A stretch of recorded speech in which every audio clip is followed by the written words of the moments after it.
आदिवासी जो हैं वो मूर्ति पूजक नहीं हैं, वे प्रकृति पूजक हैं। उनकी पूजा पद्धति, भाषा, संस्कृति, सोच, संस्कार बिल्कुल अलग हैं। अब तक चूँकि उनको यह मान्यता नहीं मिली है, तो जोर जबरदस्ती, प्रलोभन आदि देकर बहुत समय आदिवासियों का धर्मांतरण हो रहा है, जो एक प्रकार से उनकी ऊपर में एक अन्याय है, अत्याचार है।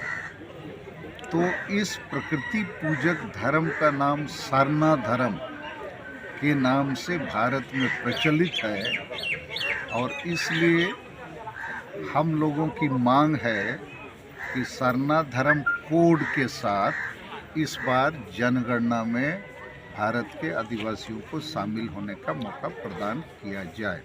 ये पहली मूल बात है। इस आंदोलन को, सरना धर्म कोड जन आंदोलन का नेतृत्व आदिवासी सेंगेल अभियान, ये एक सामाजिक संगठन है जो बिहार, बंगाल, उड़ीसा, असम, झारखंड आदि प्रदेशों में करीब विगत 30 साल से कार्यरत है, जिसके हम राष्ट्रीय सभापति हैं। और हमें आप लोग, कुछ लोग जानते हैं, मैं 2 बार सांसद रह चुका हूं, और अभी जनता दल यूनाइटेड झारखंड का प्रदेश अध्यक्ष भी हैं हम। तो पहला विषय आज की इस छोटी सभा का भी है सरना धर्म कोड जनसभा। दूसरा विषय है हमारा कि भारत के आदिवासियों को पहली बड़ी आदिवासी भाषा संताली को राष्ट्रीय मान्यता प्राप्त है, जबकि बिहार और दुनिया की एक बड़ी भाषा भोजपुरी को अब तक यह मान्यता प्राप्त नहीं है। तो हम लोगों की मांग है कि संताली भाषा को भी, जैसे अन्य राष्ट्रीय मान्यता प्राप्त भाषाएं हैं, उसकी तरह पठन पाठन में नीचे से ऊपर तक इसका उपयोग होना चाहिए। और झारखंड में इसको हिंदी के साथ प्रथम राजभाषा का दर्जा प्रदान किया जाए, और बिहार में भी इसको महत्व मिलनी चाहिए। तीसरी मांग है कि कल हम लोग असम के कोकराझार जिले में थे, एक बड़ी जनसभा को संबोधित किए, और उसमें जनता दल यूनाइटेड के जो प्रभारी हैं, केंद्रीय सचिव संजय वर्मा साहब थे, जो असम और नॉर्थ ईस्ट के प्रभारी भी हैं। हम लोग असम में भी जदयू की तरफ से चुनाव लड़ने वाले हैं, बंगाल में भी चुनाव लड़ने वाले हैं। तो असम में जो आदिवासी भाई हैं, संताल, मुंडा, उरांव, भूमिज इत्यादि, अब तक उनको शेड्यूल ट्राइब का दर्जा प्राप्त नहीं है, तो वो दर्जा उनको मिलनी चाहिए।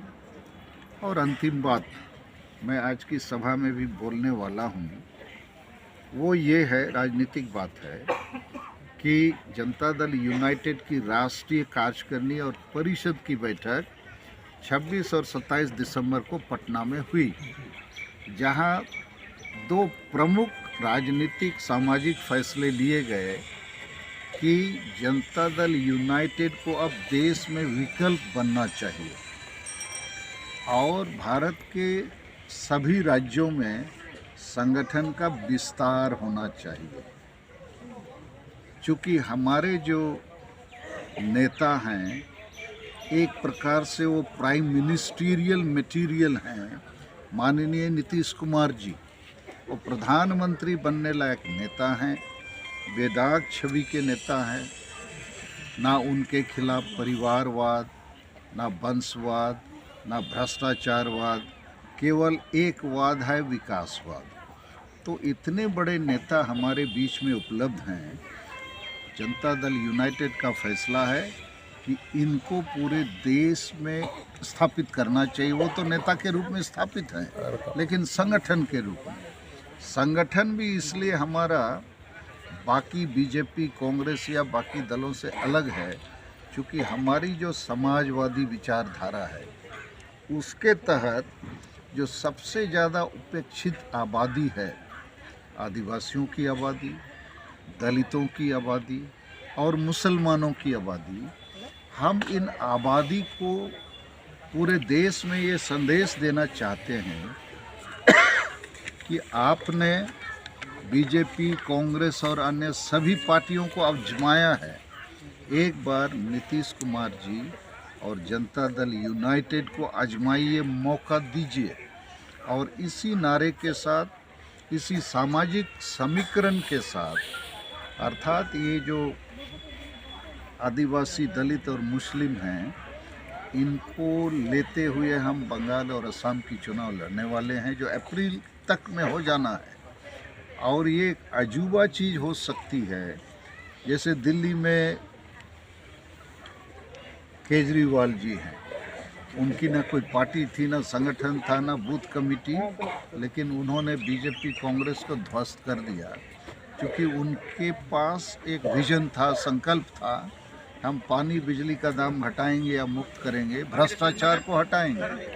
ठीक उसी प्रकार हमारा भी संकल्प है कि हम आदिवासी, दलित और मुसलमानों को एक नई अम्ब्रेला देंगे, एक नया विकल्प देंगे नीतीश कुमार जी के रूप में, और एक समाजवादी विचारधारा वाली पार्टी जनता दल यूनाइटेड के रूप में।